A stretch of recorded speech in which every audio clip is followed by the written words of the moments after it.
इय्याका नअबुदु व इय्याका नस्तईन। जनाब स्पीकर, मैं सबसे पहले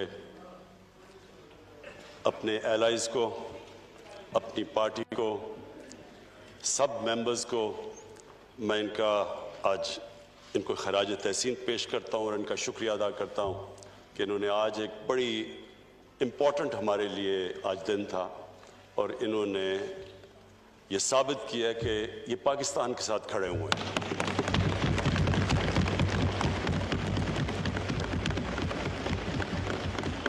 मैं स्पीकर साहब फैटफ के बिल से पहले, क्योंकि बड़ा करंट टॉपिक है, जो एक ऐसा हादसा हुआ जिससे सारा हमारा मुल्क हिल गया, वो जो मोटरवे के ऊपर जो सानिया हुआ, मैं सिर्फ उसके ऊपर ब्रीफली ये कहना चाहता हूँ कि हमने तब से, जब से ये हादसा हुआ, हम ये सोच रहे हैं कि इसके लिए एक बेहतरीन लेजिस्लेशन पास की जाए कि आगे से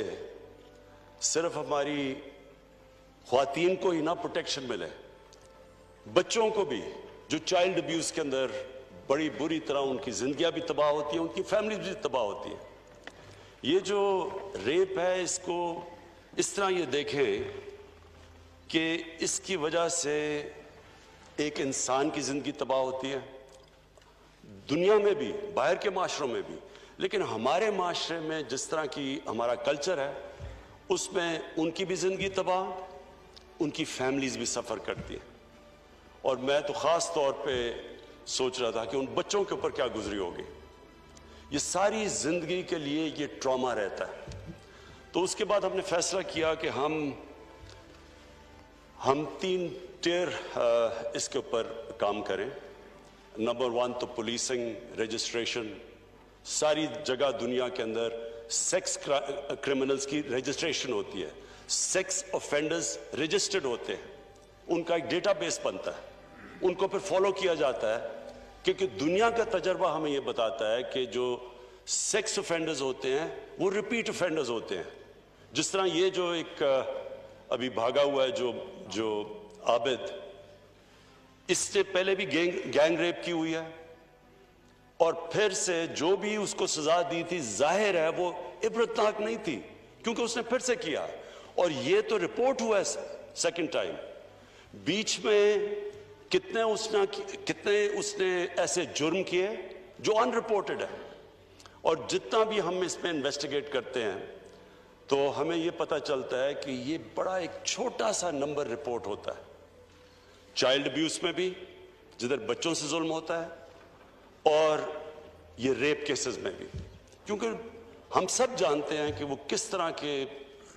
ट्रॉमा और सदमा से गुजरते हैं, बच्चे भी और जो खातीन भी। तो इसके ऊपर हम तैयारी कर रहे हैं एक बिल की, लेजिस्लेशन की, जिसमें इबरतनाक सजा हो, खौफजदा हो लोग, ये करते हुए उनको पता हो कि किसी की जब वो जिंदगी तबाह करेंगे तो उसके कॉन्सिक्वेंसेस है। सो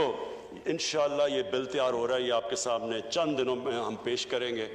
और उसमें सिर्फ यही नहीं कि इबरतनाक सजा देनी चाहिए, उसके ऊपर भी डिस्कस कर रहे हैं, लेकिन ये भी कि जो हमने ये भी असेस किया कि ये भी जो हाल अगर हम पकड़ भी लें, और इंशाल्लाह एक तो पकड़ के दूसरे को पकड़ भी लेंगे, उसके बाद भी उसको कन्विक्ट करना आसान नहीं है, क्योंकि जिस तरह की एविडेंस चाहिए अदालत के अंदर वो बहुत मुश्किल होता है, क्योंकि जाहिर है जिस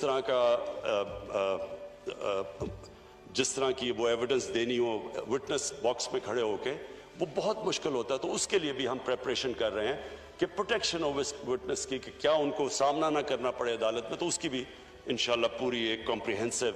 एक लेजिस्लेशन लेके आएंगे। दूसरा जी, मैं ये जो फैटफ की सारी लेजिस्लेशन और ये जो कहानी चली है, मैं सिर्फ आज अपने मुल्क के सामने, अपनी पार्लियामेंट के सामने, ये जिधर जा भी रही है हमारी, ये देख भी जो रहे हैं पाकिस्तान में लोग, देखें जी, फैटफ का हमें सबको पता चलना चाहिए कि ये फैटफ कोई तहरीक हमारी गवर्नमेंट की वजह से नहीं, हम फैटफ के ग्रे के अंदर आए, ग्रे लिस्ट के अंदर। ये हमें विरासत में मिला, इनहेरिट किया हमने। और सबको ये भी पता होना चाहिए कि इसकी ब्लैक लिस्टिंग का मतलब ये कि पाकिस्तान के ऊपर सैंक्शंस लग जाती है, हमारी फाइनेंस, हम बाहर के फाइनेंसेस से मुल्क कट ऑफ हो जाता है। और वो मुल्क जो पहले मुश्किल हालात में था और जिसका सबसे बड़ा प्रॉब्लम फॉरेन एक्सचेंज रिजर्व्स थे, फॉरेन एक्सचेंज रिजर्व्स जब आप उस सतह पे हो जो हमारे थे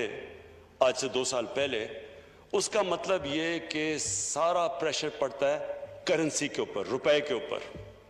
और हम सब जानते हैं कि जैसे जैसे रुपया गिरता है सारी इंपोर्ट्स महंगी होनी शुरू हो जाती हैं, जिसके अंदर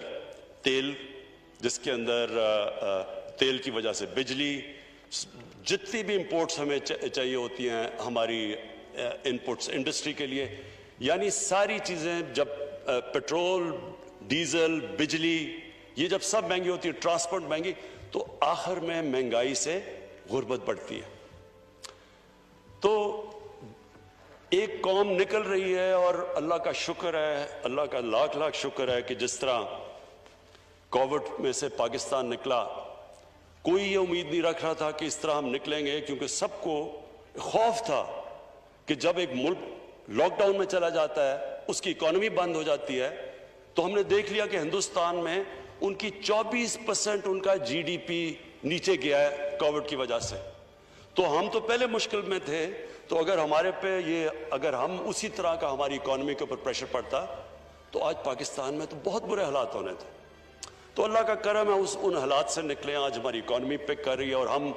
दुनिया मिसाल दे रही है, WHO पाकिस्तान की मिसाल दे रहा है कि पाकिस्तान से सीखो कोविड में किस तरह आप निकले हैं। तो मैं तो आज ये उम्मीद लगा रहा था कि हमारी ऑपोजिशन जो आएगी वो हमारी तारीफें करेगी, हमें शुक्रिया अदा करेगी कि जिस तरह हमने इस मुश्किल वक्त से निकले हैं। मैं तो समझ रहा था कि वो, क्योंकि उनको फिक्र हो, देखे ना, डेमोक्रेसी के अंदर एक डेमोक्रेटिक ऑपोजिशन का बहुत बड़ा रोल होता है, क्योंकि ये पब्लिक रिप्रेजेंट करते हैं, ये पब्लिक के मफादात की हिफाजत करते हैं। इसलिए हम कहते हैं ना, पार्लियामेंट का एक खास रुतबा है दुनिया में। रुतबा इसलिए है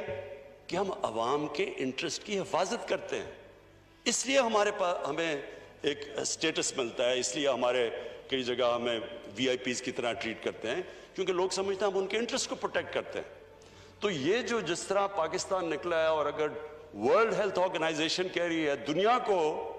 कि पाकिस्तान से सीखो, जिस तरह पाकिस्तान निकला है कि हमने अपने लोगों को भी बचा लिया। अल्लाह का शुक्र है, हिंदुस्तान से आप देखें तो उनके तो केसेस अभी ऊपर जा रहे हैं, तो हमने तो, हमारे तो केसेस भी हमारे कंट्रोल हो गए। अल्लाह का शुक्र है कि आज पाकिस्तान के अंदर हमारे अस्पताल प्रेशर में नहीं है, केसेस भी नीचे जा रहे हैं और हमने अपनी इकोनॉमी भी बचा ली। लेकिन मैंने आज ऑपोजिशन का जब रवैया देखा तो मुझे, जो मेरे दिल में खदशा था, जो मेरे इनके ऊपर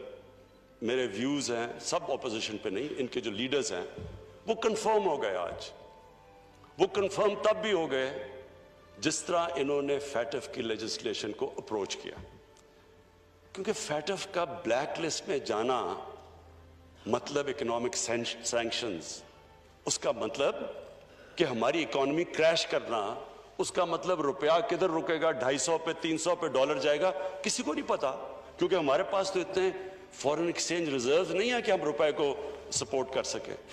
तो इन हालात के अंदर हम ये उम्मीद लगा रहे थे कि हमारे साथ मिलके ऑपोजिशन फैटफ की लेजिस्लेशन इसलिए पास करेगी कि ये पाकिस्तान के लिए है, हमें कोई जाती फायदा तो नहीं है। लेकिन आज जिस तरह इन्होंने ना तो शुक्रिया अदा किया हमारा कि जिस तरह हमने बचाया पाकिस्तान को गवर्नमेंट ने कोविड से,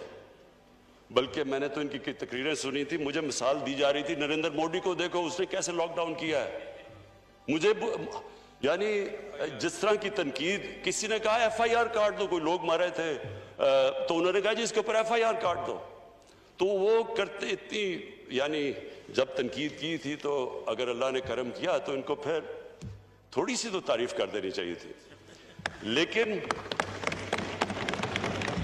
लेकिन जो आज